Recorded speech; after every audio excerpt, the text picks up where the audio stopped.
ዛሬ የምንኖርባት ዓለም እያንዳንዱ እንቅስቃሴያችን ከማይታይ መረብ ጋር የተሳሰረ ነው። ጠዋት ስንነሳ በስልካችን የምንልከው መልእክት፣ በባንክ አካውንታችን የምናደርገው የገንዘብ ዝውውር፣ የሀገራችን ወታደራዊ ምስጢሮችና የቢሊዮኖች ሕዝብ የግልጽ መረጃዎች ሁሉም አየር ላይ ይበራል፣ በቅጽበት ዓለምን ያቋርጣሉ። ነገር ግን አስበው ያውቃሉ?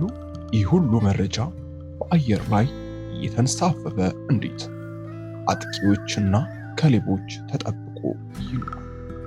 መልሱ አንድ ነው፤ ኢንክሪፕሽን ወይንም የሚስጥር ጥበቃ።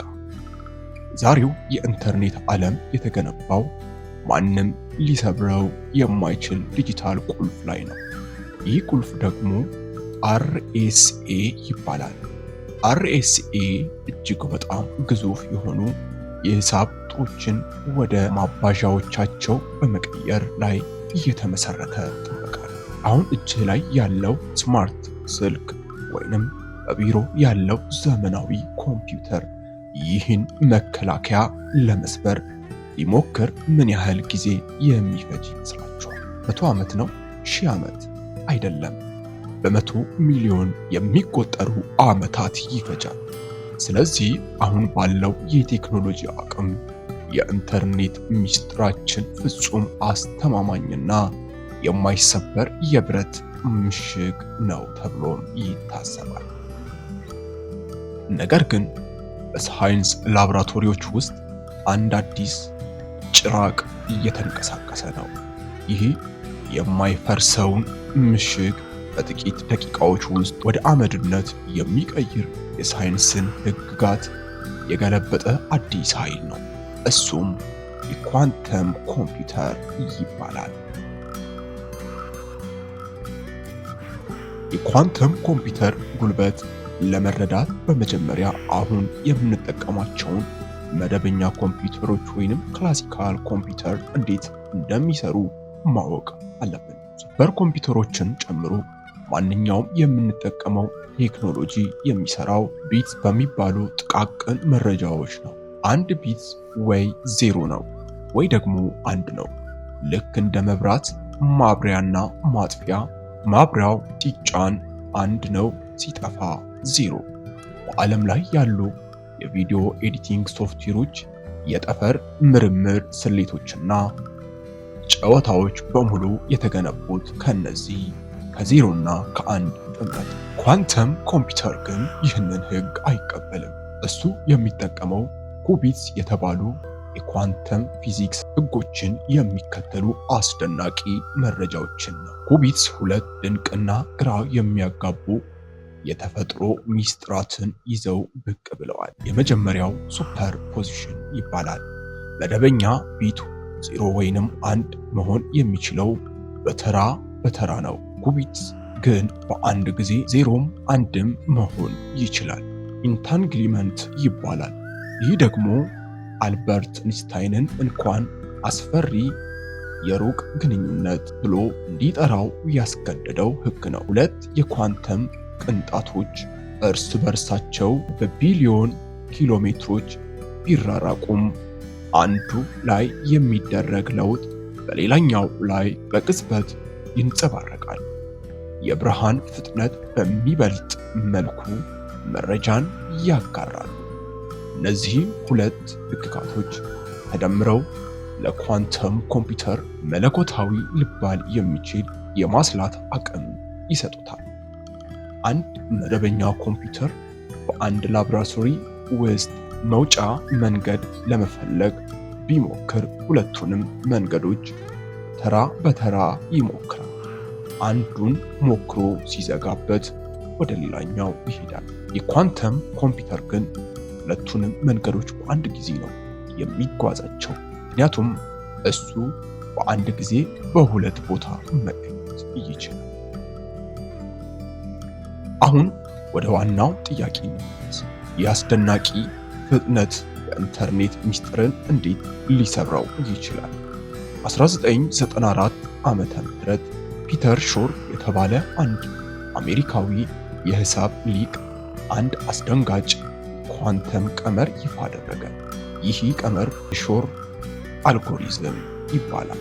ፒተር ሾር እንዳየው በቂ የኩቢት አቅም ያለው የኳንተም ኮምፒውተር ከተሰራ ይህ አልጎሪዝም አሁን ዓለምን እየጠበቀ ያለውን የአርኤስኤ ኢንክሪፕሽን በጥቂት ደቂቃዎች ውስጥ ማድቀቅ ይችላል። ልብ ይበሉ፣ መደበኛው ኮምፒውተር ያንን ግዙፍ ቁጥር ሰብሮ የኢንተርኔት ቁልፍን ለማግኘት ሚሊዮን ዓመታት ይፈጅበታል ያልነው ለምን መሰላችሁ? ቁጥሮቹን በተራ በተራ መሞከር ስላለበት ነው። ነገር ግን የኳንተም ኮምፒውተር በሱፐርፖዚሽን ባህሪው ምክንያት ቢሊዮን የሚቆጠሩ የቁጥር ጥሪዎችን በተራ በተራ ሳይሆን በአንድ ሰከንድ ውስጥ በአንድ ላይ ይሰልላቸዋል። ይህ ማለት ምን ማለት ይመስላችኋል? አንድ ሙሉ የኳንተም ኮምፒውተር ስራ ላይ ከዋለ በዓለማችን ላይ ያሉ የይለፍ ቃላት ወይንም ፓስወርድ በሙሉ ዋጋ ያጣሉ። በባንክና በደንበኛ መካከል የሚደረግ ሚስጥራዊ ግንኙነት ይጋለጣል። የመንግስታት ወታደራዊ እቅዶች አንድ ላይ እንደ መጽሐፍ ይነበባሉ። ኢንተርኔት በአንድ ጀንበር ፍጹም መከላከያ የሌለው አደባባይ ይሆናል። ይህ ክስተት በሳይንቲስቶች ዘንድ የኳንተም አፖካሊፕስ ወይንም የኳንተም ፍጹም ተብሎ ይጠራል። ቴክኖሎጂው እውን በሚሆንበት ጊዜ የሚከተሉት ሶስት ታላላቅ ምሰሶዎች አደጋ ላይ ይወድቃሉ። አንደኛው የዓለም ፋይናንስ መዋቅር። ዛሬ የምንጠቀማቸው ቪዛ ካርዶች፣ ማስተር ካርድ ሲስተሞች እና የኦንላይን ባንኪንግ መተግበሪያዎች በሙሉ የሚሰሩት አሁን ባለው የኢንክሪፕሽን ጥበቃ ነው። አንድ የጠላት ሀገር ወይንም የሳይበር ወንጀለኛ የኳንተም ኮምፒውተር እጁ ላይ ከገባ የዓለምን ትላልቅ ባንኮች ሲስተም በመስበር ቢሊዮን ዶላሮችን ዝውውር ማዛባትና ኢኮኖሚ ውድቀት መፍጠር ይችላል። ሌላኛው የብሔራዊ ደህንነት ስጋት። ትላልቅ ሀገራት አሜሪካ፣ ቻይና፣ ሩሲያ አሁን ላይ የሚያደርጓቸው የስለላና ወታደራዊ መረጃ ልውውጦች በሙሉ ተጠልፈው ሊነበቡ ይችላሉ።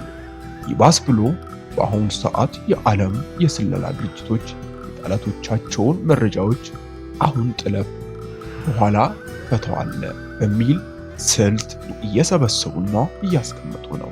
የኳንተም ኮምፒውተር ሲሰራ እነዚህ የቆዩ የግል ያልተፈቱ ሚስጥሮች በሙሉ ይፈቷቸዋል። ታዲያ የሰው ልጅ ይህን አደጋ እያየ እጁን አጣጥፎ ይቀመጣል? በፍጹም። የዓለም ሳይንቲስቶችና የቴክኖሎጂ ተቋማት ይህንን አደጋ አስቀድመው በመረዳት አዲስ የመከላከል ስራ ጀምሯል። የአዲስ ሳይንስ ፖስት ኳንተም ክሪፕቶግራፊ ወይንም ኳንተም በኋላ ያለ የሚስጥር ጥበቃ ይባላል። አሜሪካው ብሔራዊ ደህንነትና የቴክኖሎጂ ተቋምን ጨምሮ በርካታ ተመራማሪዎች ኳንተም ኮምፒውተር እንኳን ሊሰራባቸው የማይችሉ እጅግ ውስብስብ የሆኑ አዳዲስ የሂሳብ ቀመሮችን እያዘጋጁ ነው።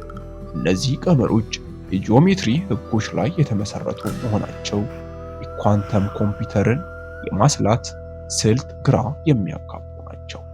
ይህ የኢንተርኔት መረጃ ለመጠበቅ የሂሳብ ቁጥሮች ሳይሆን ራሱን የኳንተም ፊዚክስ ህግን ይጠቀማል።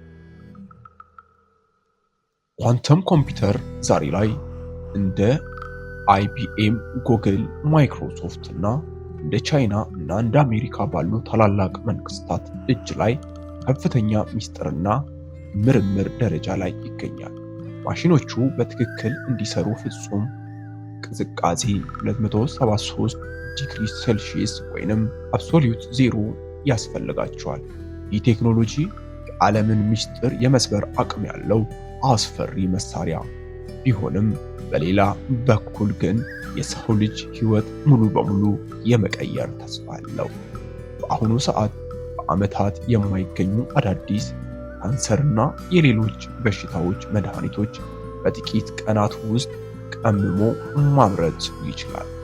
አየር ንብረት ለውጥን ለመከላከል የሚያስችሉ አዳዲስ የኃይል ምንጮች ይፈጥራል።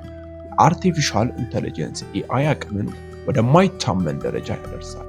በአጭሩ የኳንተም ኮምፒውተር የሰው ልጅ የፈጠረው ባለ ሁለት ስለት ቢላዋ ነው። ኢንተርኔትን የመበተን ስጋትም ዓለምን ወደ ቀጣዩ ስልጣኔ ምዕራፍ ማሸጋገር ተስፋ አዝሏል። ቴክኖሎጂው ሙሉ በሙሉ ስራ ላይ የሚውልበት የሽግግር ወቅት ላይ ስንደርስ ዓለማችን ያኔ የምትመርጠው መንገድ የወደፊት ዕጣ ፈንታችንን ይወስነዋል።